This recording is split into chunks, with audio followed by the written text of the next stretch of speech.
Saya yakin rileks wali di Bang Pak Rektor. Saya yakin itu. Karena wali itu lebih dekat Allah. Sehingga orang dulu itu saya ulang lagi ya. Ada satu kearifan namanya hidup itu apa? Hidup itu adalah cari sebanyak mungkin supaya hidup itu tidak tergantung pada banyak hal. Jika misalnya cara berpikir orang-orang modern itu sebenarnya banyak orang-orang ilmuwan yang nggak ngagumi Amerika. Bukan karena angkuh ndak. Untuk mempertahankan kebesaran negara sebesar itu, kebutuhan listriknya besar, kebutuhan tentaranya besar, kebutuhan apa? Sementara negara kayak Venezuela atau Swiss kebutuhannya ada banyak. Pertanyaannya, yang tergantung dengan banyak hal sama yang tidak tergantung banyak hal, itu pinter mana? Kalau dibalik pertanyaannya gitu, negara-negara maju itu tidak keren kalau dibalik pertanyaannya. Orang yang untuk mempertahankan eksistensinya banyak, butuh banyak hal, dengan yang tidak butuh banyak hal, itu pinter mana? Orang yang bahagianya nunggu jadi dokter, nunggu jadi kiai besar, kiai viral, dengan orang yang bahagia cukup dengan ngopi, itu pinter mana?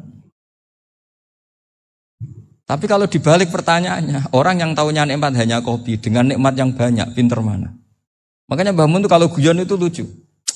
Aku iku saake ambek wong desa sing mlebu swarga. Saya dulu eskal mlebu swarga kok disakeni. Akhirnya beliau memberi penjelasan.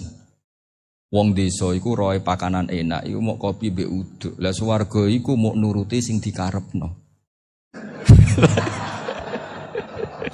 Akhirnya wis mau mangan, wis ngopi, nguduk, ngopi. Wong ora roh pakanan liyane ku ora roh. Nasi mandi yo ora roh, pizza yo ora roh apa-apa. Terus saya bilang, wah lah niku nak nganti selera tentang wanita cantik. Iku juga sederhana. Rontok pesek ya wis cantik, rontok ireng ya wis. Apa bidadarinya seperti itu karena saking enggak pengalamannya. Jadi surga itu kan nuruti apa yang diinginkan. Kira-kira keinginan orang kampung kalau di surga itu apa coba? Makanan apa coba? Mana iku nak senengnya ketemel gemblong itu.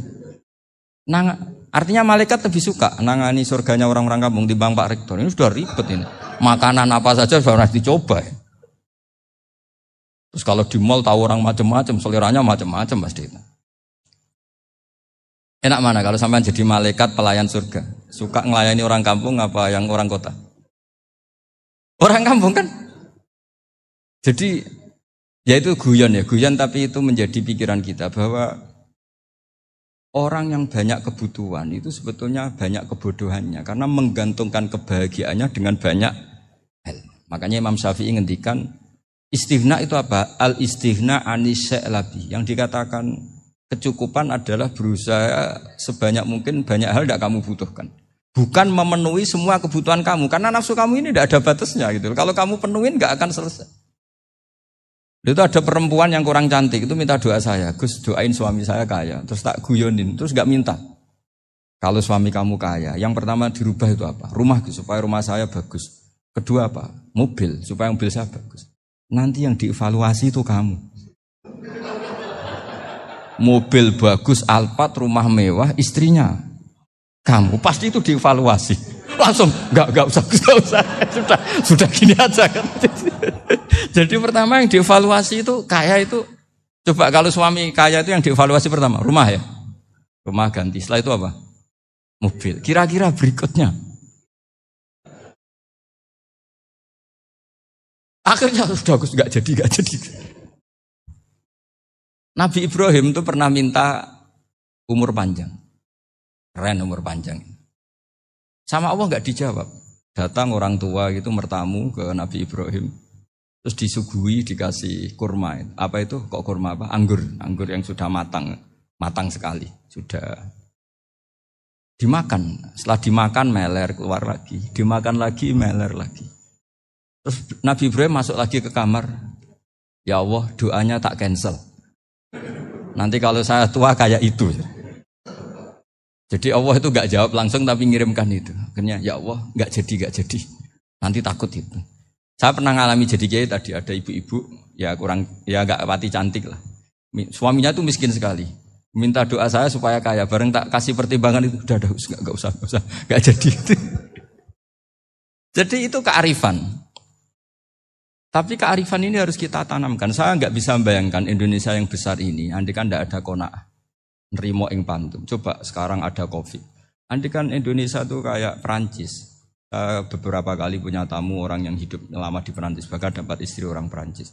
Itu dulu gak begitu mencintai Indonesia. Tapi setelah di Perancis 2 tahun, wah Indonesia hebat.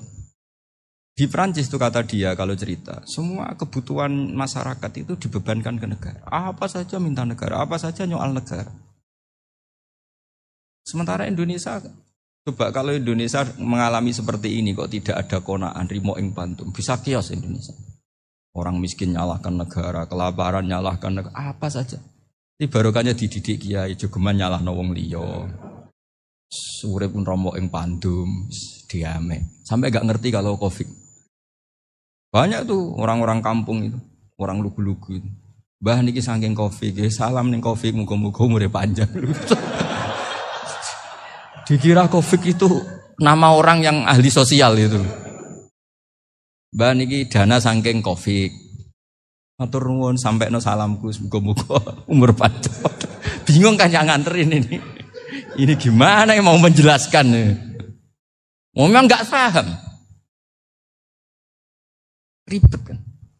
Tapi saya pastikan bahwa dengan keadaan seperti ini kita bahagia, kita stabil, itu jelas barokahnya kalimat tadi, moto tadi atau pegangan hidup tadi.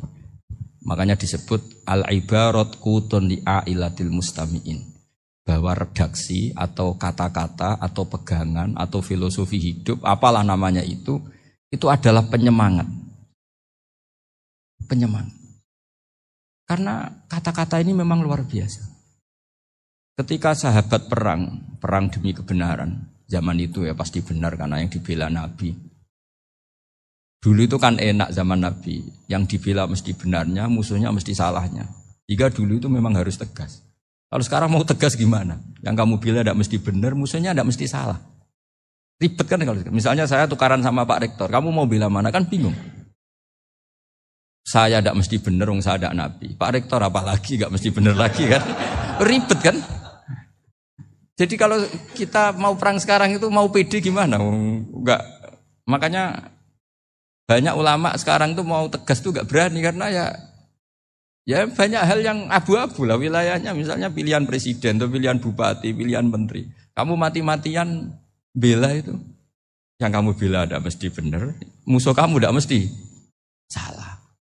Misalnya pilihan bupati, wah ini kabupaten ini baik kalau bupatinya ini, yang satu bilang ini, terus tim suksesnya kamu tanya, kamu yakin? Ya enggak juga. Lah kenapa semangat? Kan saya botohnya paling alasannya ya itu aja, bukan yang lain. Beda dengan zaman Nabi, Nabinya mesti benar, Abu Jahalnya mesti salah, kan enak aturan mainnya jelas. Singkat cerita dalam perang itu banyak sahabat yang alami luka, ngalami apa gitu. Kemudian curhat lah ke Nabi. Ya Nabi gara-gara derekkan jenengan, ngikuti jenengan saya harus ngalami seperti ini, seperti ini. Ngiranya orang itu diapresiasi sama Allah keluarnya. Ternyata sama Allah gak diapresiasi. Malah diturunkan ayat intakunu ta'lamuna fa innahum ya'lamuna kama ta'lamun wa tarjuna minallah ma'ala yarjun. Kalau kamu sakit karena perang, orang-orang kafir itu ya sakit. Itu saja berani padahal demi kekafiran. Wa tarjuna minallah ma la yarjun, padahal kamu punya nilai lebih yaitu berharap kepada Allah yang mereka tidak punya. Saya jadi kiai itu ya kadang mangkel. Karena yang benci ya benci, yang seneng itu ngel-ngel loh kayak Pak Bejo. Jadi semuanya ribet. Nah iya, yang benci ya ganggu, yang seneng ya ganggu, tambah nemen. Seribet. Tapi kalau sudah ingat bandar narkoba, mereka berhadapan dengan polisi, kadang ditembak karena kesalahannya terlalu fatal. Antar persaingan mereka juga bisa tembak-tembakan karena merebut pasar narkoba. Itu saja mereka berani. Kok kita yang jadi kiai kadang dicium tangannya, dihormati gak berani, hanya takut musibah-musibah kecil lah, atau problem-problem kecil. Nah iya, kalau kita bandingannya gitu. Kalau kamu mau tahajud kedinginan, itu masih nanti dihisab Allah itu gitu. Maling ayam itu keluar malam-malam, hanya dapat ayam. Itu gak takut dingin. Ya gak takut digebuki masa. Kamu mau tahajud aja takut dingin. Makanya nanti hisabnya orang soleh itu nanti dijajarkan orang dolim. Terus diperbandingkan. Wah itu habis kamu kalau itu. Jadi misalnya Unisula mau rapat, tapi ini malam, kalau malam dingin nanti sama masuk angin. Anak-anak pang di perapatan aja berani kamu. Kalau sudah perbandingannya gitu tuh ribet kita nanti. Makanya itu kalimat itu moto atau filosofi hidup. Sehingga diulang lagi nasihat itu. Iyam saskum korhun faqad masal qoma korhum mislu. Kalau kamu kena luka, orang-orang yang enggak benar juga akan kena luka. Itu aja berani demi ketidakbenaran. Masa kamu demi kebenaran enggak berani? Akhirnya orang itu, ya itu kalimat, itu heroik. Makanya kita ini penting ya, makanya tadi himne Unisula dimulai kalimat thayyibah. Karena kalimat ini yang menjaga kita kalimat ini. Misalnya tentang Tuhan. Kenapa orang Islam imannya kokoh seperti ini, termasuk yang sudah hidup di Amerika, di Australia, di mana-mana. Itu ya barokahnya ajaran atau barokahnya kalimah. Saya sebut kalimah saya pakai bahasa santri. Karena la ilaha illallah itu dalam tradisi santri disebut kalimatu haqqin alaiha nahya wa alaiha namut wa alaiha nub'ats. Ada yang riwayat wa biha nub'ats insyaallah taala minal aminin. Kenapa mereka di mana-mana meskipun sekolah di Amerika, di Australia, bahkan di Uni Soviet tetap mukmin? Itu barokahnya ajaran yang benar. Allah itu siapa? Tuhan. Tuhan itu sifat dasarnya apa? Awal. Dia harus wujud awal sebelum makhluk yang lain. Sehingga ketika ada negara yang maju, yang tertib, manajemennya tertib, masyarakatnya makmur. Tapi punya Tuhan yang tidak seperti itu. Tidak awal. Itu sudah gak nyaman. Karena ndaklah keren Tuhan saya. Karena Tuhan saya itu al-awwal. Dat yang pertama. Tuhan saya keren lah, zat yang gak mati. Tuhan yang gak mati, yang gak pernah mengalami kematian. Sehingga tontonan atau yang dilihat kenikmatan-kenikmatan yang lain ini tidak mengubah dia pendirian tentang Tuhan. Karena mantapnya satu kalimat tadi bahwa Tuhan itu ya harus satu, harus awal, harus tidak mati, tidak rusak, tidak mengalami apa-apa yang membahayakan. Sehingga ketika ditawarin Tuhan yang lain meskipun menjanjikan secara finansial atau kemakmuran, mereka gak tertarik. Itu coba, itu barokahnya makmur apa barokahnya ajaran? Barokahnya ajaran, sering negara Islam itu kalah makmur dengan mereka. Tapi barokahnya ajaran ini tetap apa? Tetap Islam. Makanya Nabi Ibrahim, Nabi yang sukses bikin waja'alaha kalimatam baqiyatan fi aqibi. Sehingga kita ini bekti sama orang tua misalnya. Itu ya karena ajaran. Suwargamu itu karek wong tuamu. Nak wong tuamu ridho, Allah ridho. Nak ora ridho, Allah ora ridho. Ridho wa fi ridhol walidain wa sakhatu wa sukhtu wa fi sakhatil. Sehingga ketika ada orang tua yang agak brengsek gitu, anak-anak tetap hormat. Punya orang tua yang miskin, yang sudah miskin, tukang tombok nomor, banyak kan di kampung gitu. Ya tetap hormat. Coba kalau dari awal kita ngajari orang tua kamu hormati ya kalau baik, kalau enggak usah. Bisa geger Indonesia. Tapi barokahnya ajaran-ajaran itu Indonesia tertib karena ada ajaran. Nah ini di sini pesantren dan Unisula semua harus berkontribusi membuat ajaran yang benar itu adalah ciri utama Islam. Sehingga Islam ini dimulai dengan ajaran kalimatu haqqin alaiha nahya wa alaiha namut. Sehingga kita tenang seperti ini. Saya ini termasuk kiai yang tenang. Meskipun kata orang banyak saya ini kiai besar, tapi termasuk kiai yang paling tenang. Termasuk yang paling tenang. Karena saya ini pakai mazhab orang-orang hebat. Saya berkali-kali cerita, orang kayak Imam Syafi'i itu orang yang luar biasa. Saya berkali-kali cerita. Orang yang tadi nyium tangan kamu ya Imam Syafi'i, di belakang tuh ngerasani kamu, menghujat kamu. Jawabannya enak saja. Berarti saya alhamdulillah orang yang wibawa. Buktinya di depan saya enggak berani. Jadi enteng saja. Diceritain sebagian kampung, sebagian separuh dari warga kamu itu gak suka kamu. Ya bagus lah gak suka saya, gak akan utang duit saya. Di mana-mana orang utang itu karena teman dekat. Kalau gak seneng pasti minimal gak utang, gak pinjem mobil, gak pinjem apa. Berkah mana yang seneng sama yang gede. Jadi dianggap enteng saja. Semua yang dialamin dianggap enteng saja. Misalnya punya istri pemarah, ya baguslah marahin suami. Kalau marahin tonggo malah ribet. Jadi kamu harus terima kasih kalau dimarahin istri. Baguslah marahin saya mah, kalau marahin tonggo ribet. Jadi enteng saja. Tapi kita sekarang itu karena nafsu ya, sehingga menghadapi hidup ini ribet. Ulama dulu kalau mau mati itu senengnya bukan main. Sudah lama saya ini ingin gak maksiat. Kayaknya gak maksiat paling efektif itu mati. Ya tidak apa-apa Gusti, kalau sebaiknya mati ya mati aja.